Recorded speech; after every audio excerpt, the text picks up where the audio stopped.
All right. The nerds have spoken. Star Trek is anti-Trump. On Facebook, yes, it's true, hold yourselves, a bunch of chuckleheads from Star Trek franchises inked a petition telling fans not to vote for Donald. They wrote, quote, "Never has there been a presidential candidate who stands in such complete opposition to the ideals of the Star Trek universe." Wow. So, does that mean Donald will lose the vote of men in their late 30s who've never seen an actual female breast? Does it mean Trump loses the adult sweaty male vote who fondle novelty action figures while in their torn boxers? And what of the balding, bearded contingent who still sleep in the same bunk bed that they previously stained as a child, still located in their distraught parents' home?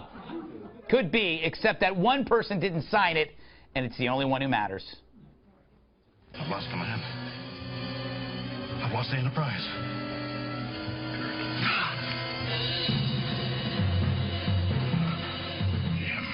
Oh, man. Brando could not hold a candle to him. But it's not just Star Trek going after Trump. The UN News Center tweeted this and then pulled this post that called for 9 million Americans abroad to stop Trump. Now I'm thinking, that should be a badge of honor. The UN has turned a blind eye to so much atrocity, yet bravely goes after Trump. Screw you. The UN criticizing you is like Genghis Khan calling you cruel. It's like Anthony Weiner calling you lewd.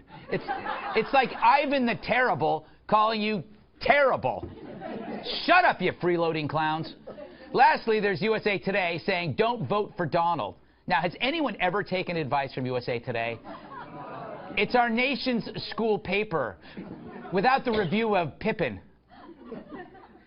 They always had Pippin in my school. Meanwhile, Trump continues tweeting in the wee hours of Friday morning about, you guessed it, the beauty queen. He wrote this: "Did Crooked Hillary help disgusting? Check out sex tape in past. Alicia M. become a U.S. citizen so she could use her in the debate." Well, no, Donald. She laid the bait during the debate. He called this woman Miss Piggy. Then he called her Miss Housekeeping because she was Latina.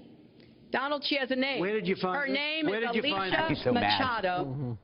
Now, he could have let it go, but no, he let it get to him all week, turning a love handle into 30 pounds of ugly flab. And what of the sniffing? But perhaps we'll be talking about that later. So many, hundreds and hundreds of companies are doing this. Our country's in deep trouble. We're the best ever at it. Now, Trump blamed the mic, and he's probably right, but Howard Dean disagreed. So following a bunch of sniffles, Governor Dean, you wrote on Twitter, notice Trump sniffing all the time. Coke user? Why did you go there? Well, you can't make a diagnosis over the television. I would never do that. But he has some interesting, that is actually a signature of people who use cocaine. That from an actual doctor who once did this. And then we're going to Washington, D.C. to take back the White House. So I'm wondering, what drug causes that? All of them. All of them. Somebody better check the doctor's prescription pad, eh? If I were a doctor, that thing would be empty. So Dean since apologized, so we went to Donald for a comment. Take it off your head. Come on, baby. You can do this. You can do it. Good boy. Good boy. Good boy. Typical cokehead. They use it and they run away. Actually, that was Roger Clinton. So, looking back, Hillary finessed Donald, and he still seemed to have pulled back during the debate. Maybe to him, the debates are like a 3-day rock festival where you save all the good drugs till the end. But why would he lay off Hillary? Who would tell him to go quiet? Maybe that's the best debate prep of all. Practice how long you can remain silent. Well, that was stupid. And I get paid for that crap.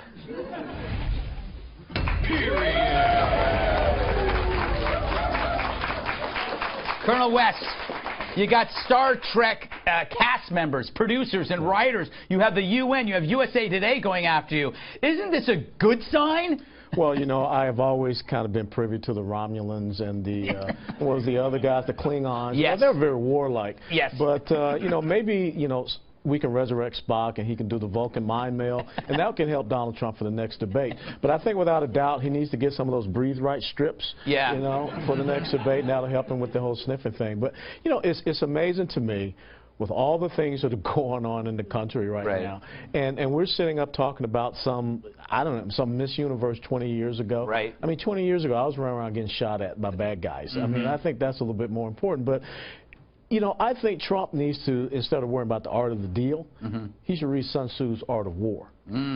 Because he needs to understand the strategic environment. He needs to understand how you take, you know, an opposition's perceived strength and you turn it against them. Because there's no doubt about it that when he, after those first 30-some-odd minutes of that debate, they said, okay, we're going to change the direction of this debate. We're going to get him off the game. And he fell for it. And he continues to fall for it. Yeah, he can't let it go, can he? He can't let it go. Alan, I mean, it's like... that opposition research they did on on Trump must have worked. I almost said Bill Clinton. They kind of remind me of the same thing. But anyway, it worked because they knew what would push his button. And then he started pushing it all week. He wouldn't stop. But they still haven't found the sex tape, the Donald Trump sex tape. The key is that if they did, he would still get the support of many people he's getting. The only thing that makes me have any doubt, I'm a tremendous Hillary Clinton supporter until you told me that the UN is opposed to Trump. I'm now reconsidering my vote.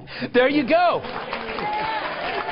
That's not serious. Even the UN couldn't get me to vote against Hillary Clinton. Oh, look, I've known Hillary for years and years and years. She's a terrific, terrific woman. And I don't know why she doesn't... They're booing your friend. Ladies and gentlemen of the jury, give me a chance here. This is a volatile election. And, I mean, we're talking about a beauty queen. And he's tweeting it at the middle of the night. But do you think it even matters? Here's the thing. You want to be Miss Universe. Right. And there's not a spelling test to get in there, typically. No. Just like you want to be a professional wrestler, you want to be in the NFL, you want to be an actress. You're selling your body. Right. So there's rules, and when they talk to you about your body. Yes. So if you, perfect example, when I was in the WWE, I took my sweet time walking up the ramp one day, and the boss didn't like it. So he told someone to go tell me when I came back, he said, the boss said lose 50 pounds. By when? Monday. It's Wednesday. See you Monday. Did he fat shame me? Yes, he did. But I use my body on TV, and the people who pay me, if they don't like the way my body looks, they're going to tell me a certain way. And it's 1990, and that's the way they talk. Football coaches, if you came into camp 2 pounds overweight, you were fatty McFat, and you were slow, and you're going to go back to hustling on the corner, selling your body. They say whatever is to motivate you. The things that he was doing to her were, by now with PC and stuff, back then, he was motivating her to meet her contract that she signed. Her body was what got her there. She gained 60 pounds. He's going to call her Miss Piggy. But he's going to say, and here's the thing about the housekeeping. It was racist because we say now it is, but back then, what was her turnout? What else was she doing? I don't know. And you're going to end up being a housekeeper. You don't get your game right. That's what you say to somebody to motivate. I guess it's real. Yes. I want you to stand in front of my refrigerator. Tyler should be back in the ghetto if you don't get your stuff right. You'll be with your homeboys selling drugs if you don't get your grades up and you don't start playing well on the football field. You know, that's what they talk. That had been the only thing, but he played into a narrative. When he talked about the blood, when he talked about calling women dogs, when he talked about if you're flat-chested you can't get a 10. It played into a narrative. He needed to steer that off, Kat, right? He needed to go into, he has to influence educated women. He needs the educated women. This doesn't help, does it? Or does it? Do they react? Do they react the way Tyra says and goes, look, I'm tired of all this BS PC stuff? If I got fat and nobody told me, I would be furious. I'm serious. I want to know. I mean, she felt like, I agree with what you're saying, that, you know, it does feed into this narrative that makes people uncomfortable. He doesn't really need any more of that kind of thing.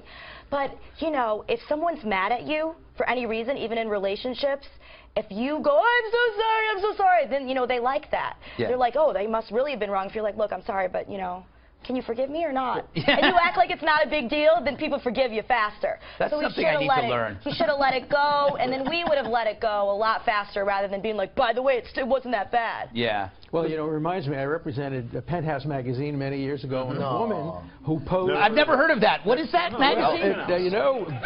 So is it about real estate in New York, about penthouses? I think that's right. Yes. Yeah, rich people at the top.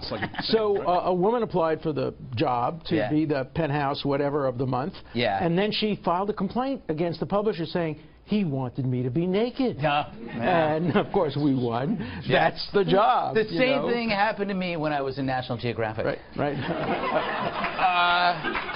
By accident. But this is where I want to take it back to. If I had been up there on that stage and Hillary Clinton brought up something from 20 years ago, I said, you know, Ms. Clinton, you know, 20 years ago in the State of the Union address, your husband said the era of big government was over. Do you guys talk to each other? I mean... You got to shift it. You know, I had poll numbers here. It was hard to watch. It looked like couples therapy with Lester Holt. It was a terrible debate. Terrible debate? A terrible debate. The first half of it, you had to be a professor of economics to understand the impact of NAFTA and this and the other on everybody's paycheck. Neither candidate spoke to the average American and told them, explained to them how various policies impact their daily life. It was a bad debate. I got to wrap it up. But I kind of enjoyed the debate, but I had been drinking. So generally, I could just stare at anything. Were you watching it with the sound on or off? I had it up, and I was shirtless. I will show you the pictures later.